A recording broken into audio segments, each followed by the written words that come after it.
Hallo und herzlich willkommen zu einem neuen Video auf Ingas Color Art. Um mir für den Hintergrund eine Farbe aus Smaragdgrün anmischen zu können, benötige ich 3 Farben, ein dunkles Grün, ein helles Blau und ein mittleres Blau.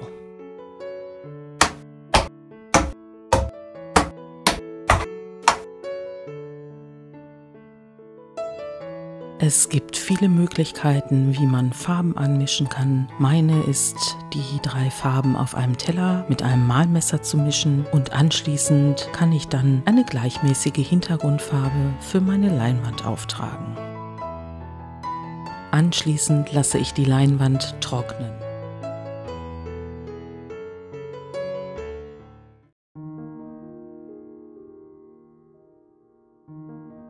Nach meinem letzten Video einer Leinwand 1 Meter mal 1 Meter mit Brombeertönen, Gold und Grün hatte ich die Idee, dass ich zwar eine große Leinwand bemalen möchte, aber ich hatte bislang kein großes Rakelbild in der Rost- und Patina-Optik gestaltet.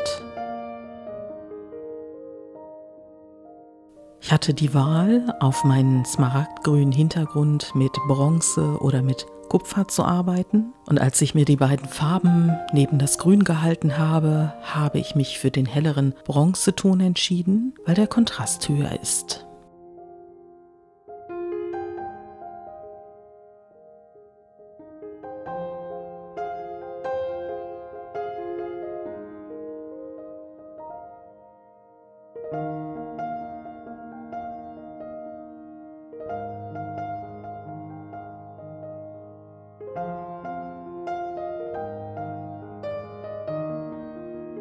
Anschließend stellt sich immer die Frage, wie mache ich weiter?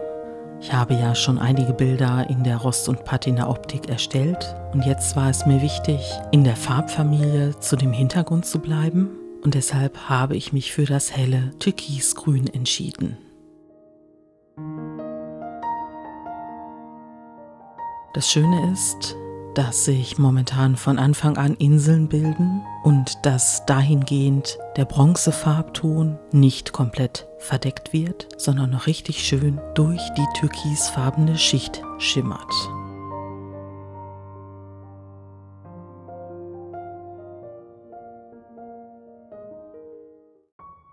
Etwas mit Rost und Patina zu gestalten, bedeutet immer auch, gewisse Brauntöne zu verwenden. Ich habe mich jetzt für das gebrannte Umbra entschieden, welches natürlich als dunkler Farbton sehr deckend wirkt. Wenn man es dann aber aufträgt, stellt man sehr schnell fest, dass es sich dabei um eine transluzente Farbe handelt. Transluzent bedeutet eben nicht deckend und teilweise durchscheinend. Und das unterstützt natürlich meine heutige Idee, möglichst viel von den unteren Schichten wahrzunehmen. Der braune Farbton ist tatsächlich hervorragend geeignet, um mit Farben wie dunklem Türkis, hellem Türkis, Bronze und Kupfer zu spielen. Jetzt wende ich ja gerade die Leinwand und ich muss sagen, es sieht fast so aus wie die Bilder, die momentan eine Freundin aus dem Urlaub postet. Sie befindet sich auf den Kapverden und das sind total tolle Fotos. Dieses türkisblaue Meer, diese Felsen, die da drin sind, der Strand. Und ich habe sogar gesehen, dass Schildkröten dort vorhanden sind. Und irgendwie dachte ich so gerade, ja, unter diesem türkisgrünen Wasser könnte jetzt auch eine Schildkröte durchtauchen.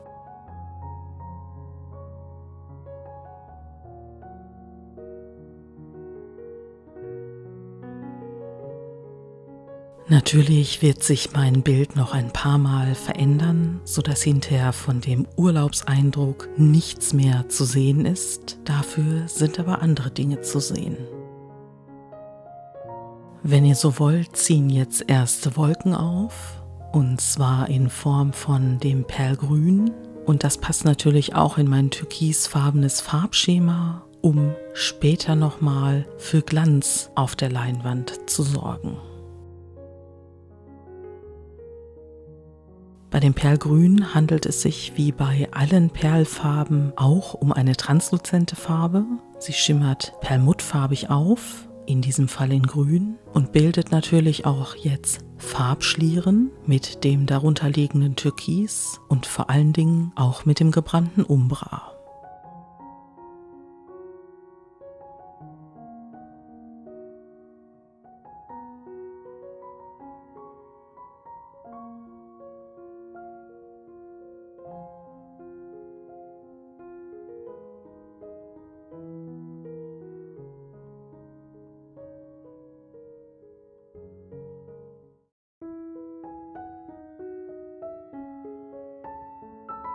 Auch wenn das Video das im Grunde genommen nicht zeigt, habe ich länger überlegt, welche Farbe ich jetzt einsetzen werde. Ich hätte die Wahl gehabt zwischen dem Grünblau und dem Preußischblau. Und wie der Name schon sagt, beinhaltet das Grünblau grünliche Anteile. Es hätte also ganz hervorragend auf das Bild gepasst. Ich habe mich allerdings für das etwas dunklere Preußischblau entschieden, weil dort kein Unterton drin ist.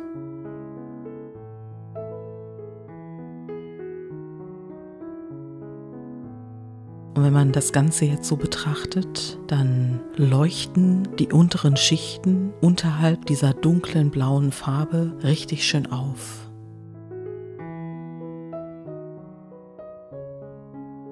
Und im Kontrast dazu habe ich dann zu einem hellen Ocker gegriffen, der natürlich im Zusammenspiel mit diesen Farben fast wie ein dunkles, klares Gelb wirkt.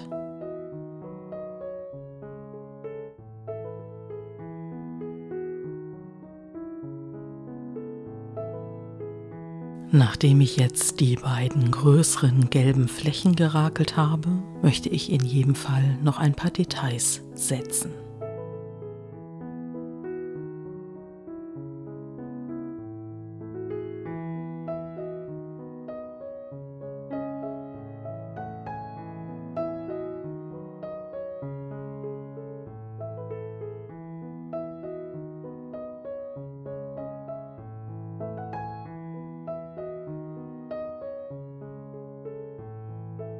Zu diesem Zeitpunkt bin ich natürlich weit davon entfernt, ein Bild in Rost- und Patina-Optik zu haben, und deshalb greife ich jetzt nochmal zu dem Türkisgrün, welches deckend ist. Den Unterschied zu den transluzenten Farben erkennt man sofort, und ich setze erstmal großzügig Flächen in Türkis.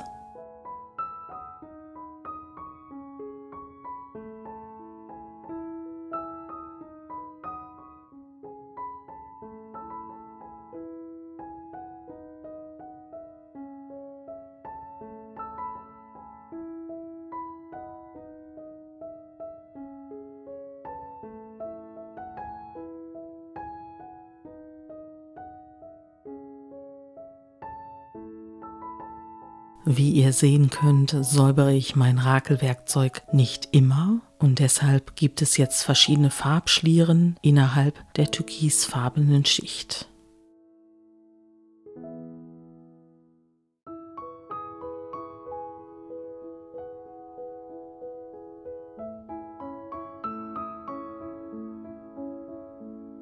Nun könnte man meinen, dass ich nach dem Türkis zur Perlfarbe Perlgrün gegriffen habe, aber das habe ich nicht gemacht. Ich habe das Perlblau genommen, um Bezug auf das dunkle Preußischblau zu nehmen.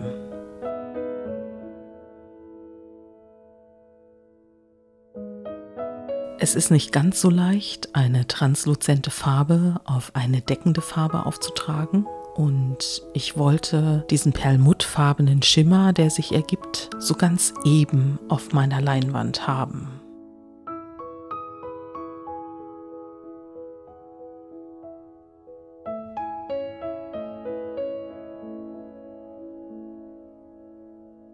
Was ich bei dieser Bahn besonders schön finde, ist, dass mein Werkzeug ein bisschen von dem Preußischblau aufnimmt und ich es dann damit an eine andere Stelle transferieren kann.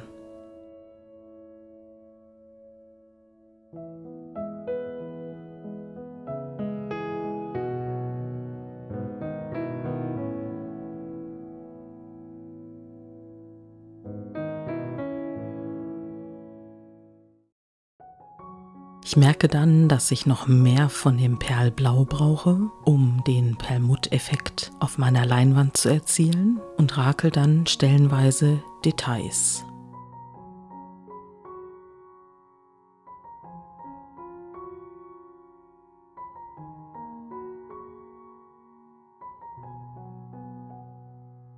Da mich das Bild gerade eher an Urlaub erinnert und immer noch nicht ganz so in die Richtung Rost und Patina geht, habe ich noch ein Anliegen, was ich gerne mitteilen würde. Und zwar denke ich schon, dass es mit der EM in Deutschland zusammenhängt, dass momentan die Aufrufzahlen meiner Videos stark gesunken sind. Und ich weiß, dass ich in euch wirklich treue Fans habe. Aber ich hatte mir überlegt, dass ich für den Juli und den August etwas kürzer treten werde, weil es gerade auch beruflich einiges zu bewältigen gibt. Und da war meine Idee, dass ich zunächst auf einen 14-tägigen Rhythmus ab Juli umstelle. Ich weiß, dass es Urlaubszeiten gibt. Ich weiß, dass man gerne auch ein verlängertes Wochenende machen möchte. Und ich würde es sehr schade finden, wenn meine Videos, die tatsächlich sehr aufwendig produziert sind und mit viel Liebe und Herzblut gemacht sind, dann nicht von denen gesehen werden, die sich dafür interessieren. Es ist keine Verpflichtung, Sonntagabends mit mir da zu sitzen, aber ich finde es dann schade, wenn die Resonanz dann nicht da ist. Und ich hatte das im letzten Jahr schon beobachtet und dieser Effekt tritt so im Juni, Mitte Juni auf und reicht dann so bis Ende August. Und deshalb wollte ich das einmal ansprechen. Ihr dürft mir gerne in die Kommentare schreiben, was ihr davon haltet. Ich würde grundsätzlich meine Uhrzeit auf dem Sonntagabend belassen wollen. Es sei denn, es gibt dazu irgendwelche Vorschläge. Aber ihr könnt mir ja mal mitteilen, was ihr von diesem Gedanken haltet. Ich werde das auch nicht abrupt machen. Ich werde den Juni ganz in Ruhe so weitermachen, wie es bisher war. Und ab Juli werde ich dann einen anderen Rhythmus einschlagen. Es gibt tatsächlich noch einen weiteren Grund, warum ich im Moment diese Überlegung habe. Und zwar habe ich 3 Jahre lang meine Bilder auf Balthasart verkauft. Und Balthasart hat vor ungefähr 3 Wochen angekündigt, mit Singulat zu fusionieren.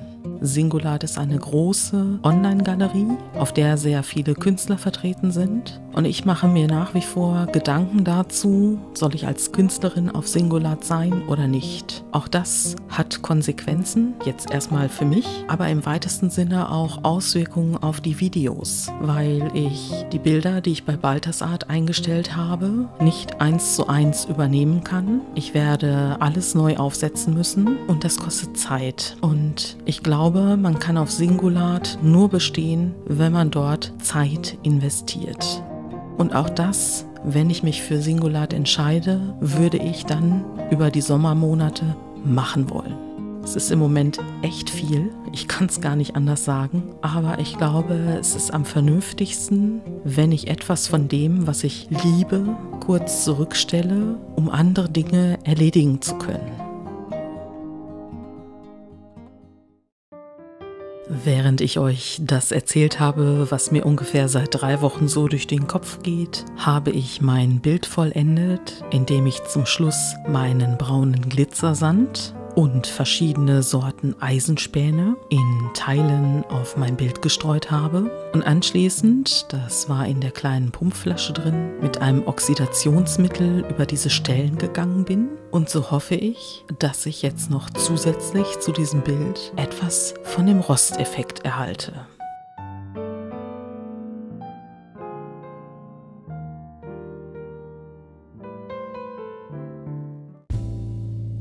Und wenn wir uns jetzt das Bild im getrockneten Zustand einmal ansehen, kann man sehen, dass das Eisenpulver und Eisenspäne tatsächlich oxidiert sind. Im Liegen wirkt es etwas dunkler, als es tatsächlich ist. Und gleich an der Wand könnt ihr den Effekt etwas besser sehen.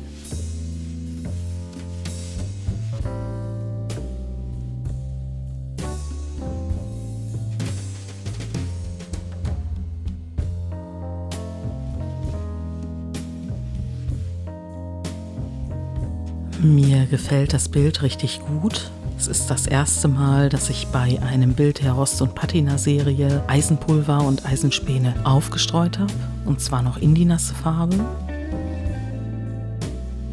Und wenn wir jetzt mit der Kamera nochmal ein Stückchen näher herangehen, sieht man teilweise bis auf den Hintergrund, teilweise auf die sich aufbauenden Schichten. Und ich habe wirklich sehr viele Inseln, positive Inseln, die oberhalb der Farbe liegen, negative Inseln, die sozusagen im weitesten Sinne Löcher bilden. Und dann habe ich diese wunderbaren Rostpartikel da drin.